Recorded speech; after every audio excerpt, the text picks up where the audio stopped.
Hello, it's Regina. Welcome back to my haunted library. First off, I wanted to thank everyone who responded to my video for my 500 subscribers and who left a comment. I will be closing that up in a couple days. I'll edit the video to say that, and then I will do the drawing probably Saturday. So look out for that. You can follow me on Instagram and I'll be announcing when that's coming. So thanks again. It was really nice to hear from all of you. And you can still get a comment in and to be eligible for a prize, $25 gift certificate to Amazon. So make sure you check that out. But today, well, it's been freezing and rainy and cold and flooded in my town and kind of gross. So I really haven't had much choice but to stay indoors and do a lot of reading. So I finally got to finish this book that was sent to me by the publisher, Capricorn Literary, months ago. And I'm sorry, I'm finally just getting to it.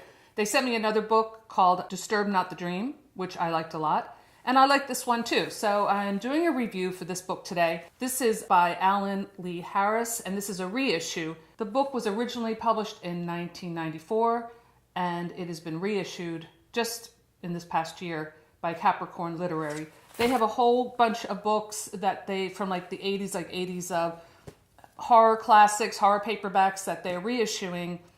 And so far, I like what they've picked. So this, let me talk a little bit about this book. First of all, you can see it's kind of a bit more of heft and length than a lot of the paperbacks from that period, we're kind of used to seeing.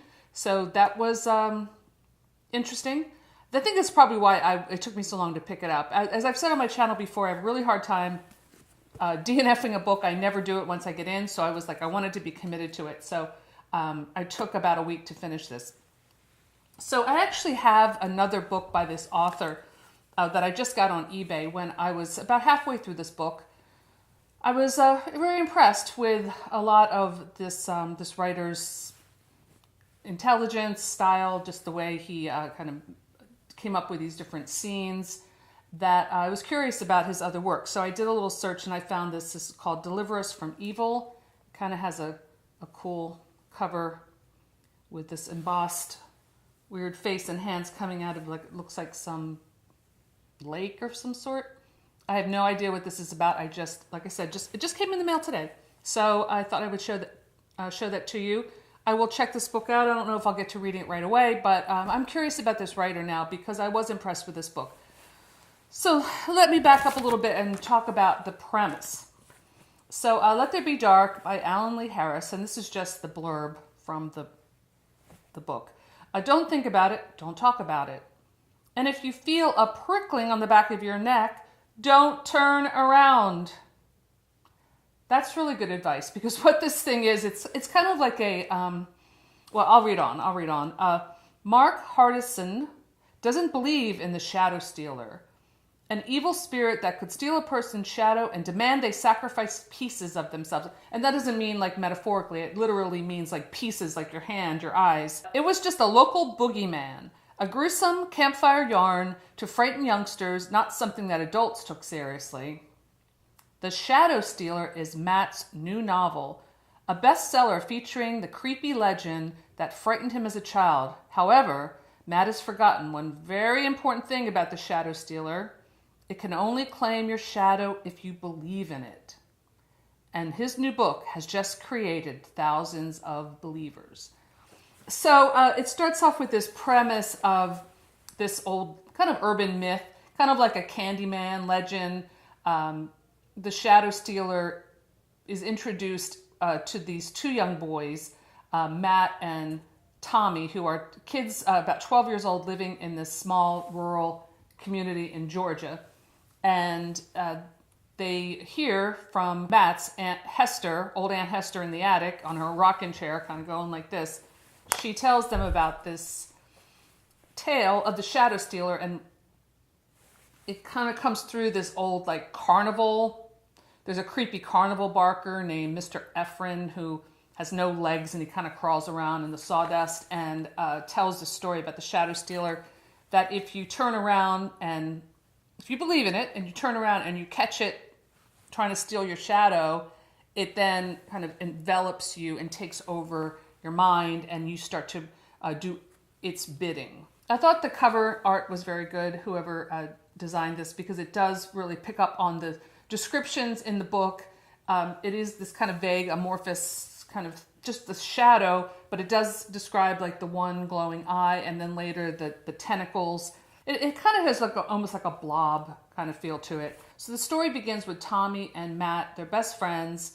They're very different. Tommy is sort of like a normal kid, athletic and healthy, and Matt is like kind of like nerdy and shy, and he has a deformed foot, and the other kids will tease him, except Tommy stands up for him. So they really become good friends. Matt is very creative. His parents died. It's kind of like a mysterious car accident or something. He's being raised by his aunt and uncle. And of course, in his attic, he has a crazy Aunt Hester. And every attic needs a crazy Aunt Hester, or at least a crazy sister. And she tells them the story about the shadow stealer. When she and her brother were little, they went to the carnival and met this creepy carnival barker named Mr. Ephraim, who has like jars filled with like different parts of animals and tadpoles and creepy things. And he tells them about the shadow stealer, and if you look behind and you believe it's there, it will steal your shadow, and then it will start to make you do weird things. And there's a very creepy scene where her brother starts acting really weird, and then he's like, it wants my eyes, or something to that effect. I give it my eyes is the line. And his sister Hester is like, what are you talking about? Then he proceeds to open the kitchen drawer and take out a spoon, and it's really horrifying. So the shadow stealer, once it gets its grip on you, it starts taking your body parts, and then it uses your body parts, like it uses your eyes, and kind of creates this like patchwork quilt monster out of it. Pretty creepy. So then we flash forward where the boys are now older.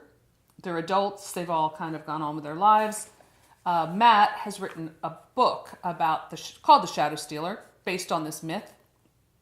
And it miraculously becomes a bestseller. Now, it gets a little bit, like, I was kind of like, come on, it seemed very far-fetched, because here's this guy, he's really kind of nerdy, unattractive, doesn't have the best personality in the world, yet he writes this bestseller, and he gets this gorgeous wife who's really smart. And Matt is also not very, like, educated. His wife is really smart and knows all this stuff about, gets into, like, different literary illusions about what this monster's all about and this kind of thing. I mean, it's an involved story. It's a long book, so it does develop the characters really well. And you're kind of like, well, as I was reading it, I was kind of like rolling my eyes a bit at Matt's character, just because it seemed really improbable. Because then Steven Spielberg, he's not really in the book, but he's mentioned in the book. Like, he doesn't have lines or anything, but he wants to direct the movie, and it's going to be bigger than Jaws and all this stuff. Well, later you learn that the Shadow Stealer's kind of behind this because the more people believe in it, the more it's going to take over the world. So it's already kind of infected this town, because once he writes this book, everyone in the town's really proud. You know, he's like, homeboy does good, so they all want to read the book. And as they read the book, they become believers in the Shadow Stealer. So if Spielberg makes a huge movie about it, then everybody's going to know about it, so it's going to gain power. So there are a lot of minor characters in this book. It kind of reminds me of the way it's set up with like an ensemble cast. Kind of reminds me of Salem's Lot, you know, like small town with different characters all kind of revolving around like one kind of scary thing. And one part of the book that I found really harrowing, well, there are a couple parts, but one, it was very harrowing, but it was also very good, very well developed, was this gay character, two gay male characters who are lovers, secret lovers. And the way that whole thing progresses, I thought was really good. I thought it was very, very sensitive and very truthful about how these two young men got together. And then there's this really horrible scene, and there are some trigger warnings. I mean, they do use some like homophobic and racist language. I mean, characters do, not the writer, but through the characters during a couple scenes, and that might really offend some people. But there is a really harrowing scene where these two young men are like gay bashed and attacked. And I won't tell you what happens, but it kind of goes into the whole story with what happens with the Shadow Stealer starts to like work his its kind of monster magic on these characters. Another part of the book I found really, really harrowing, scary, and really well done was it gets into the myth of the Shadow Stealer going all the way back to Africa, all the way back to the beginning of man, and then the myth is brought over by African slaves, and there's this story about what happens in that's really, really horrific and frightening. And then it also has this a religious themes to it. It brings into like there's this wonderful scene in a revival tent when Matt's little boy Tommy's grandmother brings him to this faith healer, this man who sets his arm on fire, but he doesn't get burned because he's a faith healer. But when he sees Matt's foot, he freaks out and sets the revival tent on fire, and there's this huge massacre of all these people, like a huge inferno. Later in the book, we find out why that is and how Matt is actually connected, very much connected, to the original Shadow Stealer and how this monster works. So it is very involved. Sort of like how the monster is a patchwork quilt of all these different body parts and shapes and darkness. The book felt like a patchwork quilt as well. In some spots, I was like so with it and so like loving it because it was very well done. And then there were other times when I was bored with a character, when I didn't really care about Matt's wife Kathy and all her business. So I kind of went in and out on it, but overall, it really leads to a great climax and a payoff in a really cool scene that I won't give away too much. But it did have like it ends with a bang, let's put it that way. And I was left feeling, like very satisfied with this book. I gave it 4 out of 5 stars. It would have been a 5-star for me, except I felt like it was a little long as far as like maybe going too in depth with too many characters. That's really hard to pull off, and even for a very good writer that this author is. But there were also some parts that were very unique, and some of the best that I've ever read in any, not just horror book, but any book, really stuck with me, really chilled me to the bone. So I think that if you're looking for like a more of an involved kind of literary type of read, you'll find a lot to like about this book. So I will leave a link below, and I'm looking forward to doing more single book reviews on this channel. So thanks again for stopping by my haunted library, and I'll see you soon. Bye.